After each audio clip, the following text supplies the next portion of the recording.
पिछले कुछ दिनों से पश्चिमी उत्तर प्रदेश के एक बड़े नेता हैं, नाम है उनका संगीत सिंह सोम, काफ़ी चर्चा में थे और उनका एक ऑडियो भी वायरल हुआ था किसी से बात करते हुए, उनको धमकी देते हुए, ये कहते हुए कि मुझे मजबूर मत कीजिए, मुझे आप जानते नहीं हैं, मेरी तीसरी आँख खुल जाएगी, वहीं पकड़ कर लेकर आऊँगा, कुछ इस तरह से। अभी हाल ही में वे एक विधानसभा है जहां पर बाई इलेक्शन होने वाले हैं, शायद मुरादाबाद की कोई विधानसभा है, वहां पर एक क्षत्रिय पंचायत हुई थी जिसमें उन्होंने उस पूरे जो उनका ऑडियो वायरल हुआ था इस मसले पर अपनी बात रखी थी और ये कहा था कि बहुत सारे लोग ये कह रहे हैं कि आपका एक ऑडियो वायरल हो रहा है और कोई और नेता होते तो कह देते नहीं भाई हमारा नहीं है, किसी ने एडिट किया हुआ है, एआई के थ्रू बनाया हुआ है। लेकिन मैं संगीत सिंह सोम हूँ, मैं कह रहा हूँ कि वो मेरा ही ऑडियो है। अगर प्रशासनिक जो अधिकारी हैं अगर नहीं सुनेंगे तो इन्हीं जनता के जूतों से पिटवाऊँगा, कुछ इस तरह की बात कही थी और आपने शुरुआती वीडियो में देखा भी होगा। लेकिन शायद ज़्यादातर संगीत सिंह सोम के बारे में जो बात हो रही है उस ऑडियो की बात हो रही है जो वायरल हुआ था, और नहीं तो इस ऑडियो की बात हो रही है। ऑडियो का ये तो वीडियो था जो खुद क्षत्रिय पंचायत में बोल रहे थे, लेकिन किसी का ध्यान नहीं गया। इसी अपने भाषण में उन्होंने एक बात और कही थी और उन्होंने कहा था कि ये जो डेढ़ जिलों के जो पार्टियां हैं और डेढ़ जिले के जो नेता हैं, देखिए इनकी क्या हैसियत है, ये पूरे देश भर में बार्गेनिंग करते हुए फिर रहे हैं और आपकी हैसियत क्या है। मतलब क्षत्रिय समाज की पंचायत थी तो क्षत्रियों को बता रहे थे कि आपकी देखिए क्या हैसियत है, आपके के लोगों को तो टिकट भी नहीं दिया जाता है। तो कहीं ना कहीं जो लोकसभा चुनाव में जो क्षत्रियों का जो पूरा पंचायत चल रहा था, खासतौर पर पश्चिमी उत्तर प्रदेश से जो ये शुरू हुआ था, उसमें आमतौर पर संगीत सिंह सोम लगातार मना करते रहे, नहीं भाई हम मना रहे हैं, हो रहा है, लोग कर रहे हैं, लेकिन ये चुनाव तक सही हो जाएगा। तो उसका असर जो है, उस पंचायतों का असर दिखाई भी दिया। उत्तर प्रदेश में भारतीय जनता पार्टी की हार हुई और जो उसने उम्मीद लगाई हुई थी उधर जनवरी के महीने में राम मंदिर का प्राण प्रतिष्ठा कार्यक्रम और तमाम बड़े बड़े लोगों को, पूरे दुनिया भर के लोगों को बीजेपी ने इनवाइट किया था। मैं तो बीजेपी बोल रहा हूँ, मतलब जो पूरा जो ट्रस्ट है, ट्रस्ट की तरफ से गया था, मतलब लेकिन लिस्ट तो बीजेपी ही फाइनल की थी, किसको बुलाना है किसको नहीं बुलाना है। इस तरह के तमाम कलाकार आए थे, दुनिया भर से कलाकार आए थे, बड़े बड़े जो ख्यातिबद्ध लोग हैं देश के वो आए हुए थे, चाहे वो फिल्म स्टार हों, चाहे क्रिकेटर हों, चाहे सोशल एक्टिविस्ट हों, अलग अलग क्षेत्रों के बड़े बड़े व्यवसायी हों, सभी लोग आए हुए थे। और हम देख रहे थे कैसे पूरा माहौल ऐसा बनाया जा रहा था। फिर अचानक जो है, अचानक क्षत्रिय पंचायत शुरू होती है और यहीं से बीजेपी बैकफुट पर चली जाती है। तो वो जो पूरा जो पंचायत चल रही थी और इस बार भी जो इनका ऑडियो वायरल हुआ है, यहाँ पे भी एक पंचायत चल रही है। यहाँ पर जब उन्होंने कहा कि डेढ़ जिलों की पार्टी, डेढ़ जिलों के जो नेता हैं पूरे देश भर में बार्गेनिंग करते हुए फिर रहे हैं, तो पहले तो किसी को समझ में नहीं आया कि भैया किसको कह रहे हैं ठाकुर साहब ये। बाद में पता चला जब आरएलडी की तरफ से प्रतिक्रिया आई। आरएलडी के एक नेता हैं, तो जो व्यापारिक प्रकोष्ठ के प्रदेश अध्यक्ष हैं या राष्ट्रीय अध्यक्ष हैं, उन्होंने टिप्पणी की कि अरे वो उनका दिमागी संतुलन ठीक नहीं है। तब समझ में आया अरे ये तो आरएलडी की बात कर रहे हैं।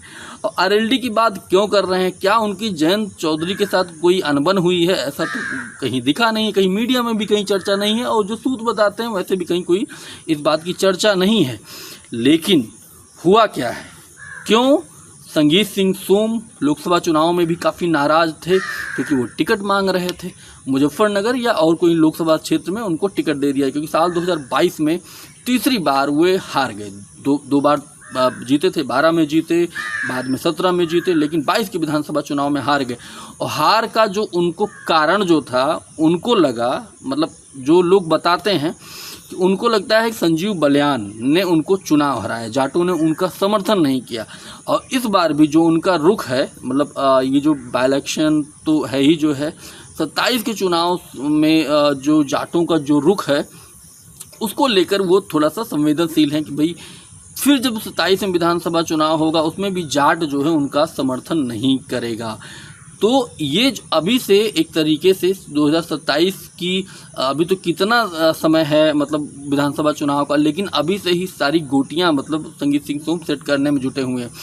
अब बीजेपी की परेशानी ये है कि भाई आरएलडी को वो निशाना बना रहे हैं, असल में निशाना जो बना रहे हैं वो बना रहे हैं जाटों को, लेकिन अब आरएलडी मेन है वहाँ पर। भाई कैसे आरएलडी पिछली बार जो है समाजवादी पार्टी के साथ होती है, इस लोकसभा चुनाव से पहले वे भारतीय जनता पार्टी के साथ में चली जाती है। अभी तो जयंत चौधरी मंत्री हैं और ठीक ठाक उनका है प्रधानमंत्री नरेंद्र मोदी के साथ, गृहमंत्री अमित शाह के साथ बहुत अच्छे उनकी ताल्लुकात वगैरह हैं। और बीजेपी को भी लगता है अगर इन छोटे छोटे दलों को अगर साथ में नहीं मिलाया तो उनकी जो है गाड़ी जो है ना रुक जाएगी, जैसे रुक गई है।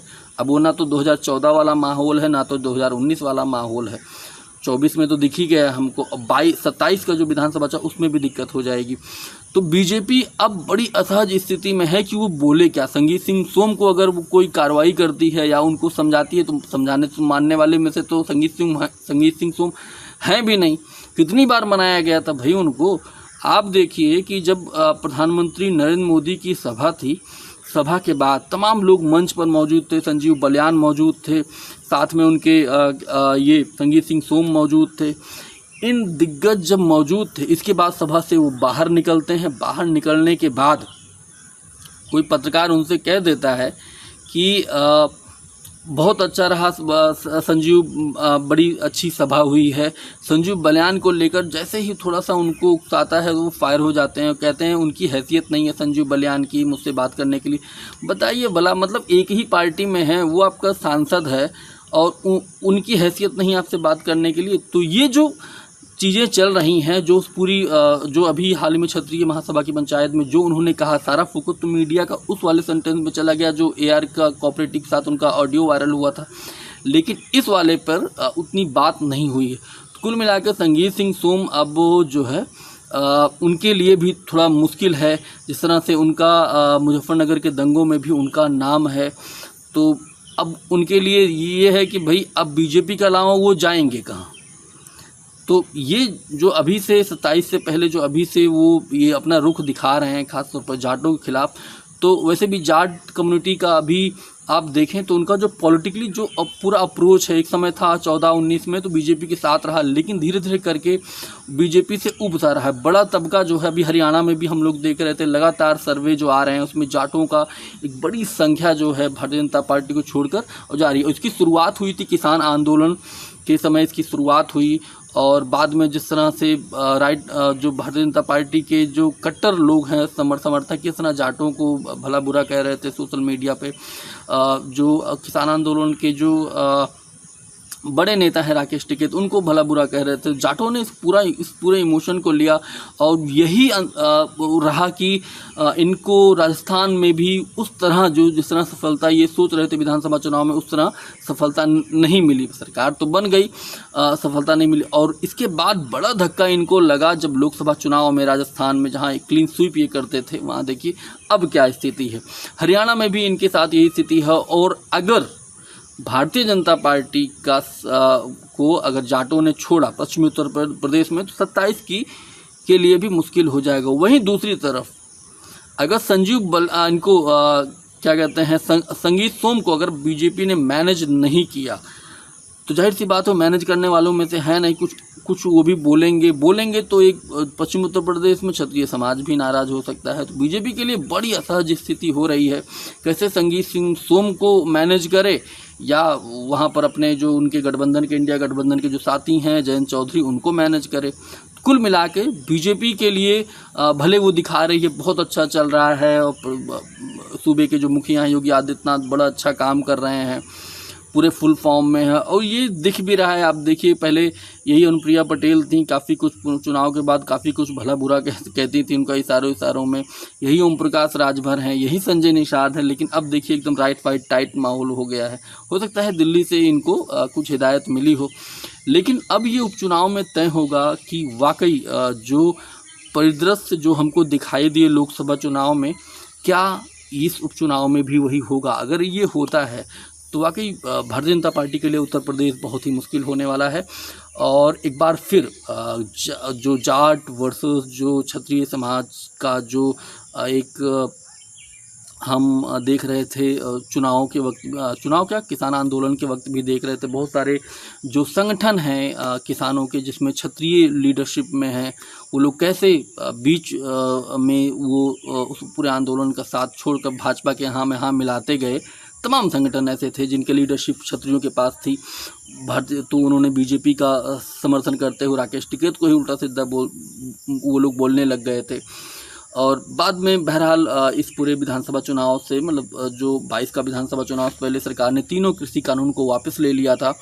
और लेकिन अब वही है कि इस पूरे मसले को जितना आगे ये बढ़ेगा, अगर संगीत सोम अभी भी अगर चुप नहीं हुए या इस तरह के बयान वो देते रहे तो बीजेपी के लिए बड़ी असहज वाली स्थिति होने वाली है। 27 तो छोड़ दीजिए, बाई इलेक्शन जो हो रहा है ना, इसमें भी बहुत बुरी स्थिति हो जाएगी। आप देखते रहिए शैलेंद्र सिंह लाइव। बहुत बहुत शुक्रिया, धन्यवाद।